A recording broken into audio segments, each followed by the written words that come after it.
Good morning, everybody. Hello, welcome to our morning meeting with ambassadors. We're here under our pavilion at the Center for Wildlife with Leo, our long-eared owl ambassador. So if you're here, let us know and we'll give you a shout out.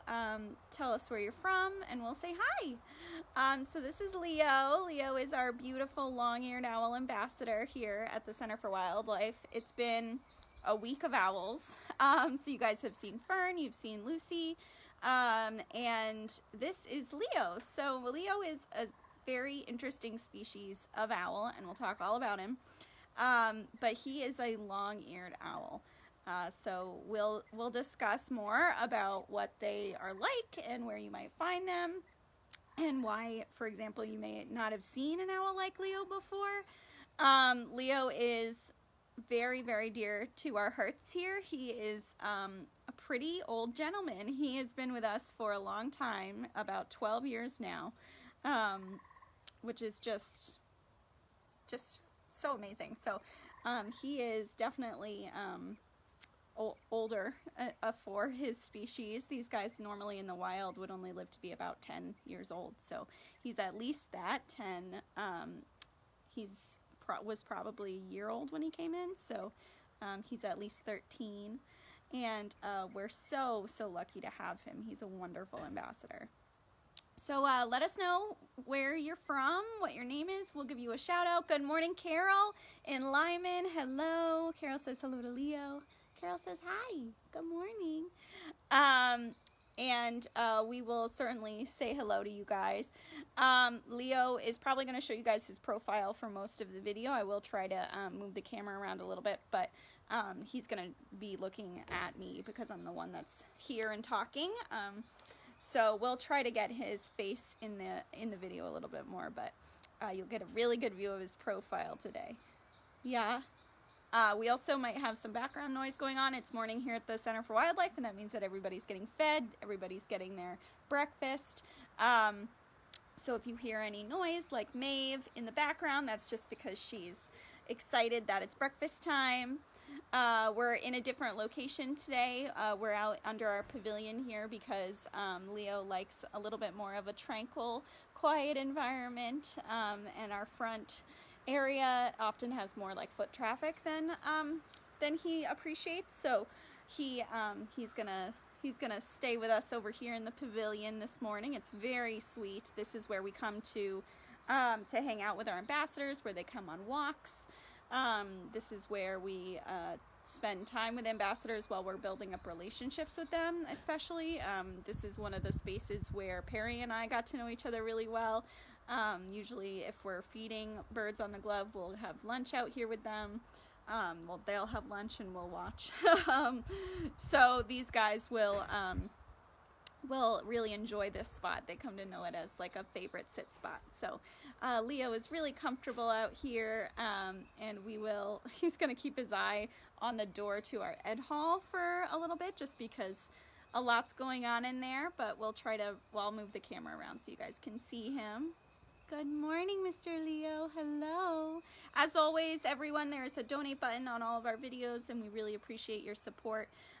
We are very excited to be able to offer you this content. So thank you all in advance for your donations. I'm going to try to turn the camera so Mr. Leo's face is a little bit more in view. What are you looking at over there? Hi. I know. Good morning, Chuck from Rhode Island. Hello. Good morning. Chuck always has the best facts about birds, so we'll get into what Leo is so you guys can share. So Leo is our long-eared owl ambassador, and we have several different types of owls that live here. Owls are pretty numerous in Maine. We have 14 different species that either live here part of the year or all of the year. So we have a lot of different varieties in owls, and we can talk a lot about the differences between these guys. Leo's probably like 2 or 3 Lucys, maybe half the size of Fern. So he is very tall and skinny. So this is my glove. But he is very slight, so he's very, very light. He only weighs about like 250 grams, so not very heavy. They are very tall and skinny to kind of mimic the shape of a tree trunk. So when they're sitting in a tree, they look just like a vertical up and down line, and so does all the bark, so they blend in really nicely. Hello from Xander in Plymouth. Good morning. Hello, everybody. Good morning, Deborah. Good morning. Yeah, so Leo here is one type of owl that we probably wouldn't get to see too often in the wild. They are actually fairly rare to see because they are a pretty secretive species. So these guys really aren't huge on people. They prefer to live in a place that's less densely developed or populated. So you don't get to see these guys unless you are, can you look over here? Yeah, come here. He's like, oh my God. You don't get to see these guys unless you are hiking or live in a place that's pretty rural. So we usually see these guys migrating through our area. They typically don't nest here too often. They typically nest up in Canada or in the northern part of Maine. So we usually don't get to see them during nesting season. They nest up in the boreal forests of Canada. They're very beautiful, dense, undisturbed forests up there for them to have their babies in. And then what they'll do is in the winter, it gets a little cold up there in Canada, so they migrate south to the lower half of the United States. And when they are migrating is when we get to see them. So Leo was brought to us from somebody who found him on that migration. So we really only get to see them a couple weeks of the year. And their migration, where they like to stay during the winter, might be moving upward as our winters get warmer. So we might start to see them more and more in the winter here. But they are a very cold, loving bird. So they do normally live up in the forests in Canada, and we don't usually get to see them during the year. So Leo here was migrating through, and he was unfortunately hit by a car. And this is a similar case to most of our raptors here, as you guys are all aware at this point. So he was hit by a car and fractured one of his wings, one of his shoulders. So you can see this wing over here droops. He's kind of holding it out a little bit. That is the wing that was broken. So it's harder for him to hold that up close to his body. He broke his shoulder joint, which is what allows them to extend their wings up or down. It's how they are able to kind of reach their wings up to get lift and then push them down. So he is not really able to maneuver that joint very well anymore and can't really fly. He has a hard time getting up off the ground. So he has sticks and ramps and things in his enclosure that allow him to get up high. He does prefer to stay up high in his enclosure. He does like to be up in a high spot because that's where most birds feel safest. If they're on the ground, they just worry about getting picked up by a predator on the ground. So they do like to be up high in the enclosures. So he has all sorts of little sticks and ramps and ways that he can hop from perch to perch to get up there. Did you have a bug on your face? I'm sorry. I know. Can you look over this way? Yeah, look at that beautiful face of yours. So long-eared owls are named long-eared owls because of kind of a silly misnomer. Long-eared owls are known for these long ears that they have. So you can see right here, when they're standing straight up, they do kind of look like cat ears, but they are just feathers. So we call them feather tufts. That's usually what we call them. And the long-eared owl is comparable to the short-eared owl. They're very, very similar species.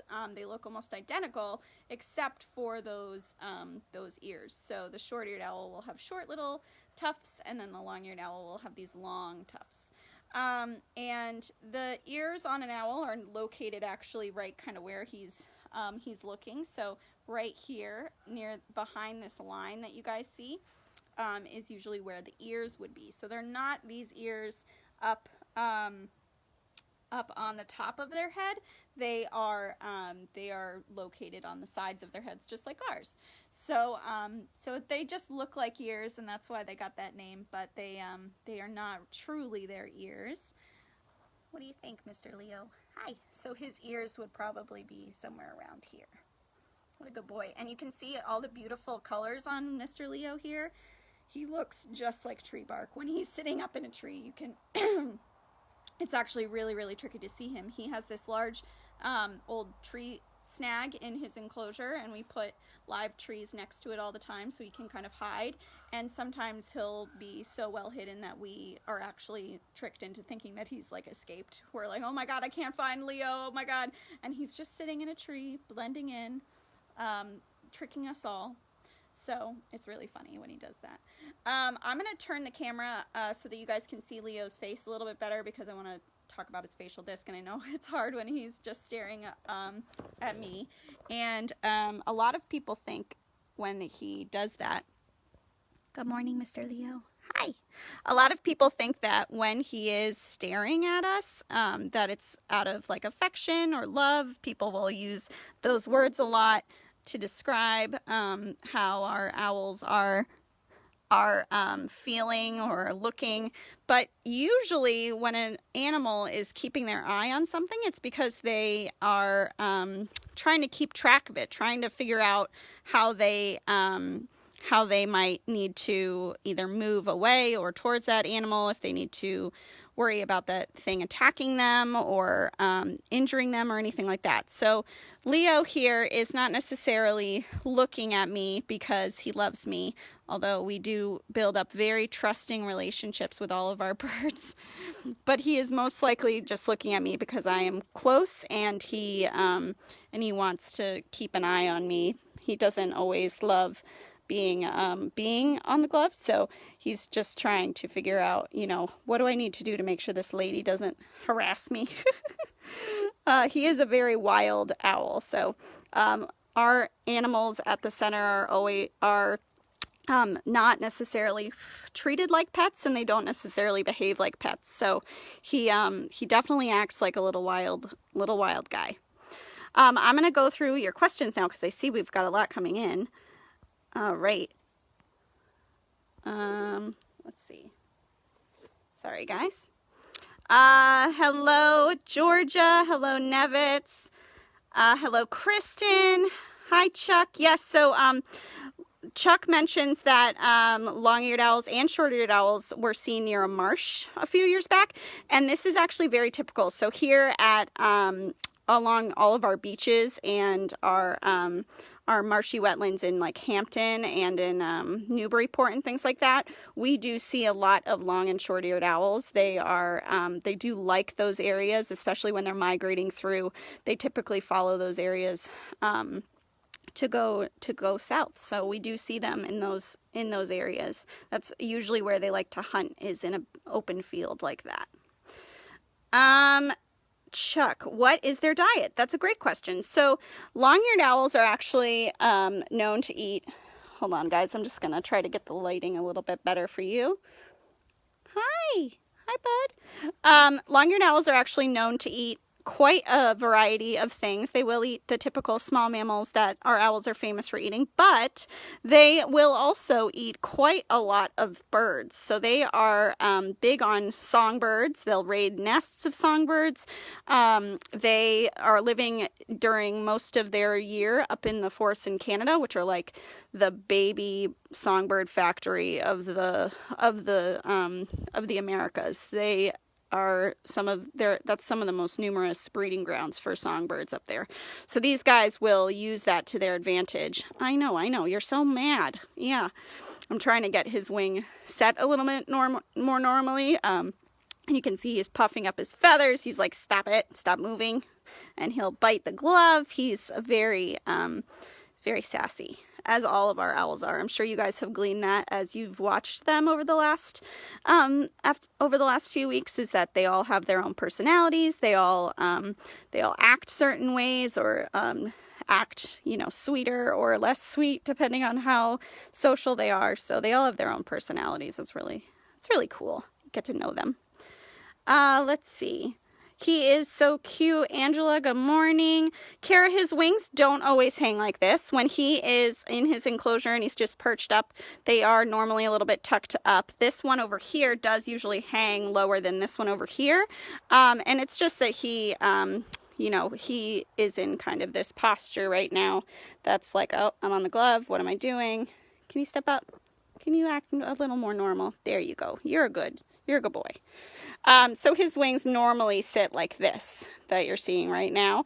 And then this one over here does usually hang a little bit out like that because it is the one that is injured. So he does normally have one that is a little bit further out than the other one, but yeah, normally they are like this.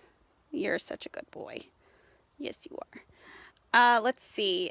Chuck, so compared to other birds, I would say he's about the size of like a crow.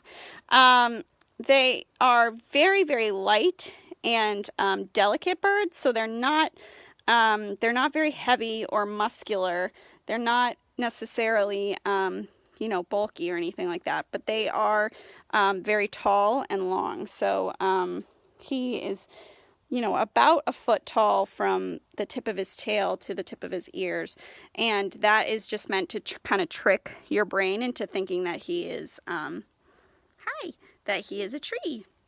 So you guys are getting some really good, a really good view of his little feathers near his nose. We call the feathers around their beak there, we call those rictal bristles. Rictal just means nose, and you can see that they actually form a circle with the eyes that are behind his eyes. So if you see that whole circle of feathers around his eyes are really, really important for their ability to hear. So these guys do have ears. They're just not the ones that you're seeing up on the top of his head. Those are his feather tufts. And their ears are located right behind their eyes, kind of at the center of that circle of feathers. So if you see the feathers go in a circle all the way around his eyes. Those are called his facial discs, and they're really important. What they do is they act kind of like a satellite dish. So when he hears a noise, what he'll do is he will bob his head. If you've ever seen any videos of owls doing this a lot, they are tuning into sound. They'll bob their head, and then those satellite dishes around his eyes will actually make little micro adjustments so the feathers can move and tune into that sound. So when you know, an animal runs around on the ground near them, they'll point their head down, and the feathers will adjust slightly and tune into the sound that they're hearing to make it even louder. And so what this circle of feathers does is essentially just kind of cup his ear. Like when we can't hear something and we cup our ear like this, those facial discs are doing the same thing. It's just helping to catch more sound waves. Where are you going? It's okay. What happened? Did you see Kristen? I know. So you're okay. Where are you going? You're okay, buddy. I know. We moved. So you can see when Leo is upset, he gets really puffy. This is a way for him to look bigger. It's kind of like hackles on a dog, and then he'll slink right back down once he gets comfortable again. Something else that you can see on Leo really, really well is the owl's adaptation that allows them to fly completely silently. So if you look, hi, it's okay. If you look at these feathers right here, I know, he might not let me do it. Yeah, I know, buddy. It's okay. Can you step up? There you go. You're okay. I know. He's getting all big and puffed up. It's like, I'm a scary predator.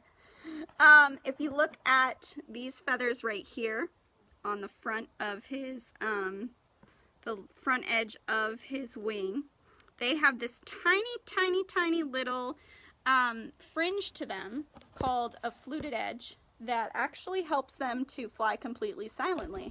So they are able to fly in the woods at night and catch their prey without having to make any noise with their wings. Yes, I know. You're so upset. You're fine. You're okay. Yeah. Did you hear stuff? I know. Did you hear somebody? You're okay. So I see we had some more questions and a donation. Thank you guys so much for donating. That is so sweet. Let's see. Angela, thank you so much for donating. That is very, very sweet. All of our work here at the center, so we really, really appreciate it. Yes, Perry, it does kind of look like a mustache. And what's interesting is that the facial disc on owls, that is actually adapted and has changed the structure of his skull too. So the need to hear so well has changed the way that his beak is pointed. So in most birds, like hawks and eagles, you'll see the beak coming straight out front like this. But in owls, the beak is usually pointed downwards. So you can see his beak is pointed down towards the ground. And that is so that it doesn't disrupt that circle of feathers. So he still has that perfect satellite dish shape to his feathers so he can hear well. So it's actually changed the entire look of his skull, that evolution to be able to hear really well. So it's pretty cool. Let's see. So thank you so much, Angela, for donating. Perry, hello. Kara, do the feather ears have a function? Yes, they do. So these ears, these feather tufts, so if you see an owl with them, we call them tufted owls. So screech owls are tufted owls, great horned owls, we call them horns on a great horn, but those are also feather tufts. They're tufted owls, long ears, short ears, everybody is in that family. And they serve a very important function. They help to camouflage the owl. So when Leo is sitting on a tree, on a branch, and he kind of hugs the side of the trunk, your eye, if you imagine being a predator out in the wild, your eye is going to be scanning the tree trunks, looking up, and all of the trees out there in the woods are going to be very straight and up and down in a vertical line. And so to camouflage with that, these guys are going to try to look very straight and in a vertical line. And so when they get scared or they think they hear something coming, they'll hug the trunk of the tree. They'll slink their feathers down so they're as skinny as they can possibly be.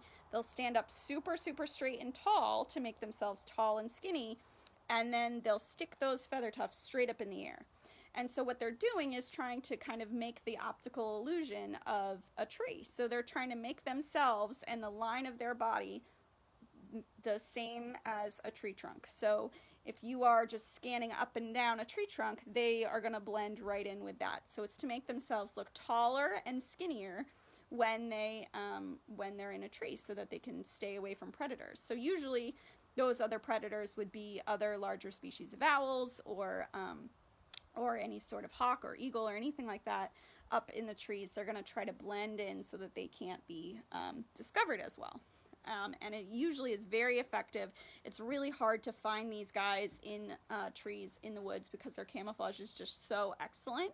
Leo does this to us all the time. He'll kind of trick us into thinking he's escaped his enclosure when really he's just sitting in his tree playing tree. And so it's a very specific posture that they make to make themselves look very tall and skinny. You'll sometimes see Lucy, our little screech owl, do it when like a plane flies overhead, or she sees one of our like peregrine falcons here at the center. She sometimes does that posture. She'll stick her ears up, she'll kind of squint her eyes to hide the color of her eyes, and she'll get very skinny. And it's all just to look as much like a tree as possible. So that is why he has the long feather tufts on his head, as well as all this other beautiful camouflage. It's like if you've ever heard that trick of like wearing vertical stripes to make yourself look thinner. It's the same thing. It's the same thing. Yeah. So it's all about optical illusions. More comments. Let's see. Good morning, Kim. Hello. Good morning, Perry.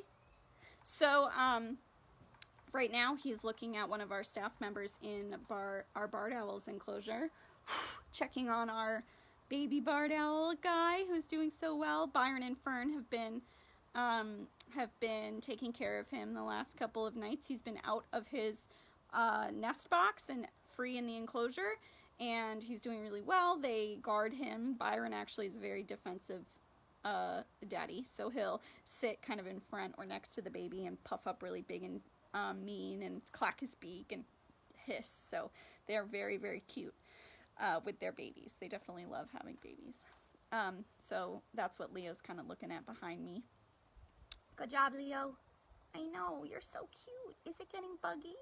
So Leo is a small species of owl, but he is actually a very good hunter. Owls are very strong birds and can carry off and lift off things that tend to weigh even more than they do. So they tend to be very light. They have hollow bones, they have feathers, so they don't weigh much, but they can pick up and carry off mammals that tend to be very dense and on the ground. So they are very, very strong. And he does have these talons. He has these cute little talons here that are very strong. So owls have some of the strongest grip strengths in their talons. So the snowy owl, for example, has the crushing power with its talons about 10 times stronger than our fists. It's about like 350 pounds per square inch. And many owls are adapted to be able to crush snow and get into snowpack to hunt for mammals running around underneath. So they tend to have very, very strong talons. And as a raptor, that's really what makes them unique. That's what makes them special. The raptor word is actually just Latin for to grab. So that's what those talons are for. Let's see. Do we have any other? If you guys have any other questions about Leo, I would be happy to answer them. We don't usually see them too frequently in the forest that we have here on Mount A. They are typically found either in the dense boreal forests up in Canada or migrating through like a marshy area. And you would typically see them more in the spring and fall when they are migrating. But you can see them if you go to places that are marshy, like Hampton Beach, Plum Island, Rye, things like that. They are known to go through those marshes when they are migrating because they're nice places for them to hunt. So you can see them. It's just a matter of timing. Good morning, Sarah.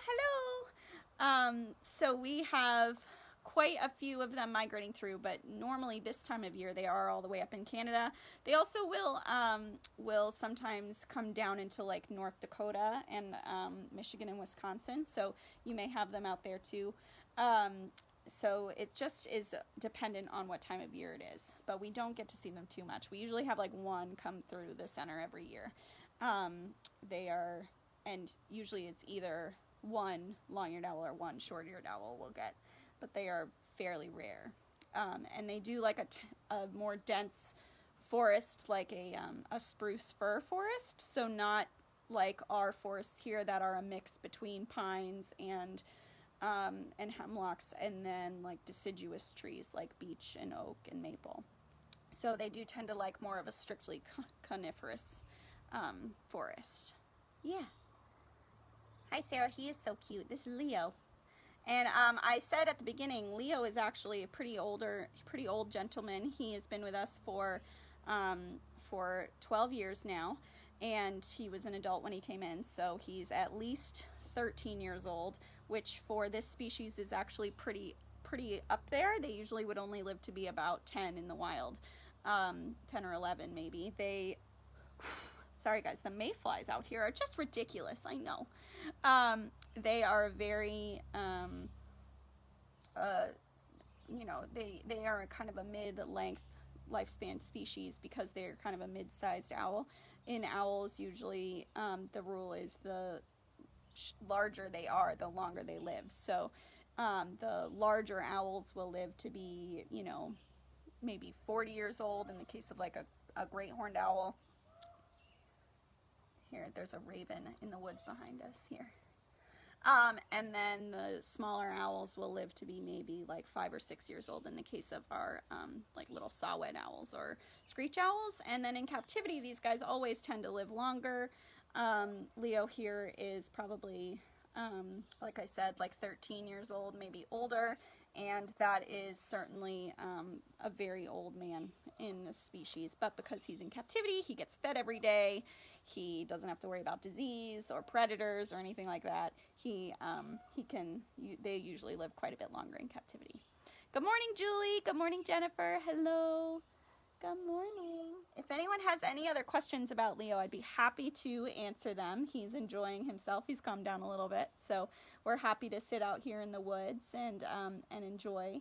But Leo here, good morning, is very content in his enclosure to sit up on a perch and just kind of bask in the sun and look around, see what's going on. So what's funny is we try to cater... I know. We try to cater the enrichment of all of our birds and ambassadors to what they prefer here at the center. So, like, we make toys for guys that like toys. We make their enclosures look really nice and beautiful. We will play games with them. We'll do all sorts of stuff. But owls are usually not too big of fans of like playing with toys, like with you playing with toys. They might play with like a cat toy, that something they could destroy that had like food in it. They would do that. They might rip something up. But Leo here really just prefers new beautiful perching and new trees. His enclosure is always a forest. We have like 4 trees in there at any given time that he can perch in and hide in. So he likes to explore his enclosure, but for the most part, he's a pretty calm, gentle boy. He's definitely older too, so he's very calm for the most part. Hi. Let's see. You guys asked some great questions. Any talk of banning poisons out there? Not at the moment. Some municipalities do, so some towns will. Rodenticide poisoning is a huge issue for all of our raptors. So what happens is a person will put out rat poison or mouse poison or anything like that, and then it'll get into this bloodstream of that animal, and then a raptor will come along and eat this animal that's having a hard time, is easy prey. And then they'll do that several times, and they'll get a buildup of this rodenticide poisoning in them, and they will have a really hard time. So we definitely discuss rodenticide poisoning a lot when it comes to raptors. It's one of the big things that we worry about here at the center, and we do see it quite often in our medical clinic. And some municipalities ban certain substances, but as far as I know, there's no like nationwide thing. Hi. We do have a ban on like the very destructive DDT that happened in the 70s, so that was a big effort that helped to save eagles and peregrine falcons and other birds as well. So it just depends on what the substance is, but let's see. Rodenticides is the current. Oh, I flipped it. Sorry guys, going back through your questions. What is the difference in ear size between Leo and regular owls? So Leo's ears, or his feather tufts on the tops of his head, are very similar to like a great horns or a screech owl's. You're okay, buddy. And then a short-eared owl will have just tiny little baby ones coming up from the little V that you see in his in between his eyes, and then his ears on the side of his head are pretty proportionate. So let's see. Do owls get banded? So if they are in a study, if a university is doing a study or a scientist is doing a study on a species, they will band. So for example, saw-whet owls are studied in like mist nets a lot. They'll do mist netting studies. Are you hot now? Okay, we'll wrap up soon. I know. They'll do mist net studies where they'll band birds and then let them go, and then catch more birds again to get an idea of how many birds there are out there. And our owls and birds here are not typically banded unless they were banded out in the wild. So we don't do banding here at the center just because we don't have a study that we're a part of, but they could certainly come in with a band on. And Kara, he usually eats like 1 or 2 mice every day. When it's hot out, he usually only eats a little bit. He's very good at like self-regulating. He doesn't typically gorge himself on anything. We're gonna wrap up because Mr. Leo here is just getting a little hot. It's warming up here. This fluttering you see with his lower chin area is called gular fluttering, and it's kind of just like a dog panting. So we're gonna put him back and let him cool down. But thank you guys so much for watching. We really appreciate it. And if you do have any other questions, we can try to get to them in the comments. Hello. Thank you guys all for donating and for watching every day. We really, really appreciate you guys being such an engaged audience. So we'll see you all later, and have a wonderful rest of your week. We gotta press the finish.